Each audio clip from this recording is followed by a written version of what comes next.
আসসালামু আলাইকুম। আজকে আমরা বিভিন্ন চাকরির বিষয়ে যে সমস্ত গাণিতিক সমস্যাগুলো আসে তার মধ্যে এটা একটা অংশ।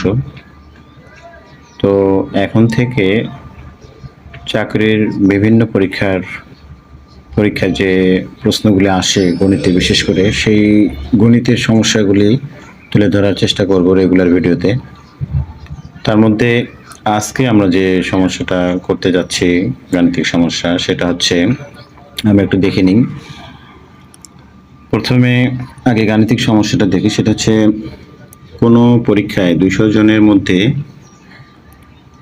70% বাংলা এবং 60% ইংরেজিতে এবং 40% উভয় বিষয়ে পাশ করে, উভয় বিষয়ে ফেল করে কতজন? তো আজকে আমরা এই অঙ্কটা নিয়ে একটু কথা বলবো। সেটা হচ্ছে, প্রথমে এই অঙ্কটা করতে গেলে আমাদের শর্টকাটে যদি আমরা যাই, সেটা হচ্ছে এই ফর্মুলাটা দিয়ে, 1 নম্বর ফর্মুলা, এই 1 নম্বর ফর্মুলাটা দিয়ে নন সমান total minus F plus S, এর the first, S the second, minus bracket F cap S bracket close, second bracket close. তো এই সূত্রটা দিয়ে আমরা একটু বুঝবো। সেটা হচ্ছে যে টোটাল মানে মোট ছাত্রছাত্রী, এখানে আমরা যে ফার্স্ট সাবজেক্টে থাকবে, সেকেন্ড সাবজেক্ট থাকবে, এগুলো পার্সেন্টেজে দেওয়া থাকবে এই মানগুলো।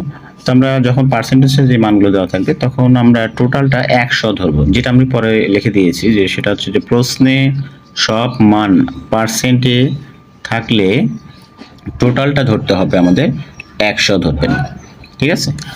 তো যাই হোক, সমস্যাটা আমি আবার বলছি, গাণিতিক সমস্যা। সেটা হচ্ছে যে কোনো পরীক্ষায় 200 জনের মধ্যে 70% বাংলা এবং 60% ইংরেজিতে এবং 40% উভয় বিষয়ে পাশ করে, উভয় বিষয়ে ফেল করে কতজন? আমরা শর্টকাট ম্যাথকে ফলো করব। শর্টকাট ম্যাথে আমরা সূত্রটা জানি যে টোটাল নন সমান total minus first plus second minus F cap S সমান টোটাল। আমরা এখানে যেহেতু এগুলো পার্সেন্টেজে দেওয়া আছে, তাই আমি আগে বলছি যে সেটা হচ্ছে যে 100 ধরবো টোটালটাকে। 100 মাইনাস, এবারে আমরা ফার্স্ট যে সাবজেক্টের পার্সেন্টেজ দেওয়া ছিল যে 70% বাংলায়, এটা ফার্স্ট সাবজেক্ট, আর ইংরেজিতে হলো এটা হলো 60%, এটা হলো সেকেন্ড সাবজেক্ট। সুতরাং এটাকে আমরা এফ দ্বারা প্রকাশ করতেছি, আর এটাকে সেকেন্ড এস দিয়ে প্রকাশ করতেছি। যে কোনো সাবজেক্টের প্রথমে যে সাবজেক্টটা পাবো সেটাকে আমরা এস এফ দিব ফার্স্ট, আর পরে যেটা সাবজেক্ট পাবো সেটা হলো এস দিব সেকেন্ড। সেখান থেকে আমরা এফ এস ইউজ করছি। যাই হোক, টোটাল আমরা 100 ধরেছি এবং মানগুলো বসিয়ে নিয়েছি। এখানে যোগ বিয়োগ করে 90 আসছে, আর 100 থেকে 90 বাদ দিলে 10। এখন আমাদের এই 10%টা হলো ফেল করে। ঠিক আছে? কিন্তু প্রশ্ন করছে উভয় বিষয়ে ফেল করে কতজন। সুতরাং এই ফেল করে 10%, কিন্তু আমাদের মোট ছাত্রছাত্রী ছিল কত? 200। সুতরাং 10% এর 200, এটা হয় 20 জন।